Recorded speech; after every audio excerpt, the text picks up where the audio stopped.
여러분 안녕하십니까. 매주 넷플릭스 신작 작품을 간단 명료하게 요약해드리는 넷플릭스 선발대입니다. 저번 주에 이미지만 된 영상을 올렸더니 조회수가 박살이 났어요.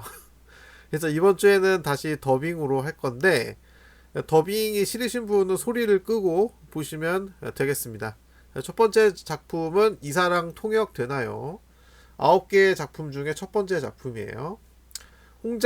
홍자매표 대사 맛집, 김선호와 고윤정의 비주얼, 티키타카가 환상적이고 소통의 본질을 묻는 따뜻한 로맨스 코미디다.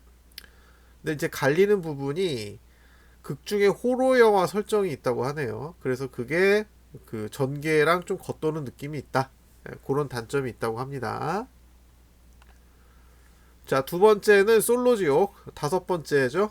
저도 이게 본 적이 있는데 뭐 선남 선녀가 나와서 연애하는 모습은 우리가 대리 만족을 할 수가 있어요. 근데 이제 너무나 이제 잘나신 분들이기 때문에 저처럼 그냥 평범한 외모인 분들이 보고 나서 약간 현타가 올 수가 있겠죠.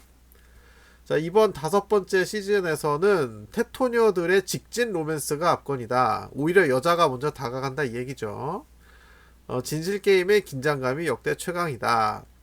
자, 그런데 인플루언서들이 이제 출연을 하다 보니까 자신의 채널을 홍보하기 위해서 나온 것이 아닌가, 그런 의견도 있습니다. 자, 그 다음 작품은 채널 A 토일 드라마 아기가 생겼어요. 제목이 굉장히 도발적인데 알고 보면은 그 영화 있잖아요. 그 가문의 영광인가? 그거랑 좀 비슷한 소재 아닌가? 자, 현실적인 육아 판타지. 최진혁과 오연서의 부부 케미가 의외로 안정적이다. 코믹함 속에서 뭉클한 가족애가 있다. 자, 호불호 요소는 속도 위반으로 시작하는 설정 자체에 대한 거부감이 있다. 저도 속도 위반에 대해서는 좀 별로라고 생각하는 사람이거든요. 근데 이제 좋아하는 배우가 나오면 또 볼 수 있죠. 오연서라는 배우가 상당히 예쁘게 나왔는데, 근데 이제 채널 A라는 이 채널이 사람들이 잘 안 보는 채널이란 말이에요. 물론 이제 작품이 좋으면은 잘 될 수도 있는데 사실 채널 A는 그다지 좋은 채널이라고 보기가, 뭐 어쨌든 뭐 넷플릭스에서 보는 거니까 상관은 없겠죠. 자, 네 번째 작품 아주 의외의 작품입니다. 자, 이거 2016년에 나온 영화인데 지금 1위 하고 있어요. 널 기다리며. 지금 역주행했다고 지금 막 기사에 뜨고 있는데, 자, 심은경의 파격 변신, 순수한 얼굴 뒤에 숨겨진 서늘한 복수심, 김성호의 역대급 살인마 연기가 몰입도를 높인다. 뭐 심은경 씨 연기 잘하죠. 자, 그런데 자기적인 설정이 있다고 합니다. 복수 과정의 개연성이 부족하다. 다소 기괴한 연출이 호불호 요소가 있다. 네, 그렇다고 합니다. 자, 다음 작품은 사실 포스터만 보고는 어떤 작품인지 잘 한눈에 안 들어오죠? 비밀일 수밖에. 자, 섬세한 심리 묘사, 장영남, 유경수 주연. 솔직히 누군지 모르겠어요. 가족 간의 말 못할 비밀이 드러나는 과정이 촘촘하게 짜여 있다. 하지만 이제 독립영화 스타일이라서 좀 잔잔하고 은유가 많아서 상업적인 재미를 추구한다면 심심하다. 근데 오늘 소개해드린 영화들이 좀 이렇게 대중의 그런 그 도파민 터지는 그런 작품이 아니라 좀 잔잔한 작품들이 많아요. 그래서 이제 넷플릭스를 보시는 분들은 좀 잔잔한 작품을 좋아한다. 뭐 그렇게도 볼 수 있을 것 같고요. 자, 여섯 번째 작품 Until Dawn. 네, 포스터만 봐도 엄청 무섭죠. 무한루프 데스게임. 자, 슬래셔 무비의 쾌감. 슬래셔 무비가 뭡니까? 막 다 썰어버린다는 얘기죠. 게임 원작의 분위기를 잘 살린 고고한 연출, 시간 왜곡 설정이 주는 장르적 재미. 그러니까 이게 죽으면은 다시 처음부터 시작하는 뭐 그런 식의 작품인가 봐요. 저도 작품을 보지 않고 지금 재미나이가 알려주는 대로 읽고 있는데, 근데 이런 소재는 이미 다른 공포 영화에서도 많이 사용해가지고 소재가 좀 낡았다라고 볼 수 있을 것 같습니다.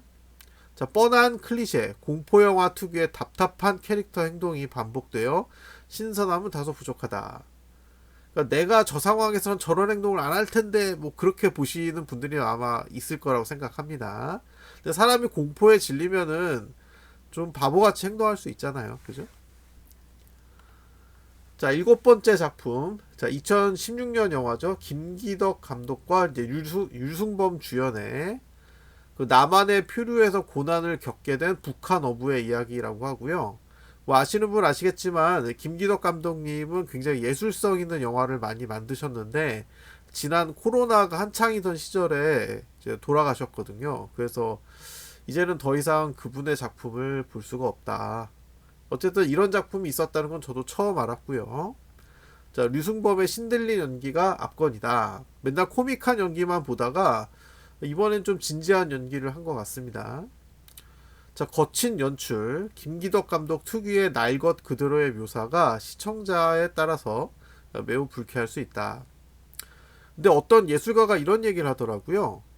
대중을 불편하게 만들었다면 그것은 성공한 예술이다. 뭐 현대 미술 중에 뭐 그런 게 좀 있나 봐요. 근데 그게 모든 예술에 통하는 얘기는 아닌 것 같고 하여튼 뭐 그런 게 있다고 해요. 자, 여덟 번째 작품 얼굴.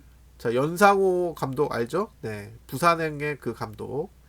자극을 덜어내고 박정민, 신현빈의 내면 연기에 집중한다. 외모 지상주의에 대한 묵직한 질문을 던진다. 우리나라가 현재 외모 지상주의가 좀 너무 심하죠. 자, 다소 느린 템포. 기존의 스피디한 장르물을 기대했다면 지루할 수 있다. 요즘 저희 아버지가 넷플릭스에 푹 빠지셔서 굉장히 많이 신청을 하고 계신데 이 작품도 시도를 하셨다가 중간에 하차하셨더라고요. 예, 이게 뭐 쉽지는 않은 작품인 것 같아요. 자, 오늘의 마지막 작품, 아홉 번째 작품, 난징 사진관. 원래는 10개인데요. 그 주술회전이 그 10개 중에 하나가 들어가거든요. 워낙 유명한 애니메이션이고, 근데 주술회전 시리즈가 워낙 많아서, 현재 넷플릭스에서 볼 수 있는 주술회전이 몇 번째 주술회전인지 제가 잘 몰라가지고.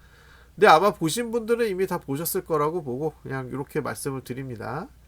자, 난징 사진관은 딱 봐도 시대극이죠. 시대극인데, 옷차림이 딱 그 중국 차림새예요.